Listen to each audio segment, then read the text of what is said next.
Hey everyone, it's time for this week's ABCs of Real Estate, and today we are on letter B.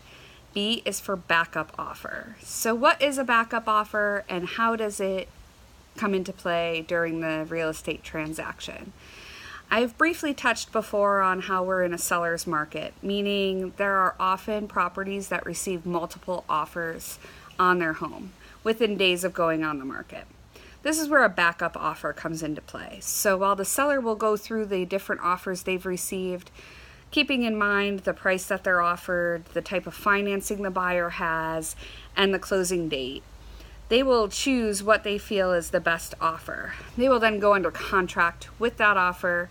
But if they have other offers that were presented, they can give those buyers the option of becoming a backup offer.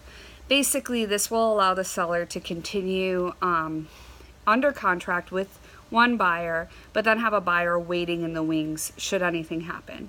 So things that might happen that cause that original contract to fall through would be if a buyer changes their mind, if their financing doesn't go through, if something's found during the inspection period that they want fixed but the seller isn't willing to fix, or just some reason they don't want to move forward with the sale.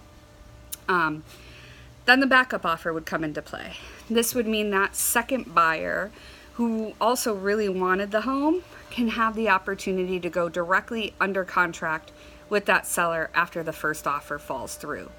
This allows the seller to not have to put the home back on the market, which gives them closer time to a closing date, not having to show the home again and again, having to open their doors to people coming in, so less inconvenience. For the buyer, it allows them to continue looking at other homes while still knowing there's something there that they have the opportunity to possibly go under contract with should something fall through. So I have actually had a situation where a backup offer has come into play and it has worked in my buyer's favor. The home that they were really interested in had a multiple offer situation, and we had unfortunately not won the multiple offer situation, but we were granted a backup offer, and the seller went forward with their contract with the other buyer. Well, it turned out that that buyer had put multiple offers in on multiple homes, which is not really ethical and it is frowned upon. So the buyer, the first buyer, not mine, decided to move forward with one of the other homes, which left the seller in a situation where they would have been out of contract. However, they came back to us and asked us if we wanted to execute our backup offer.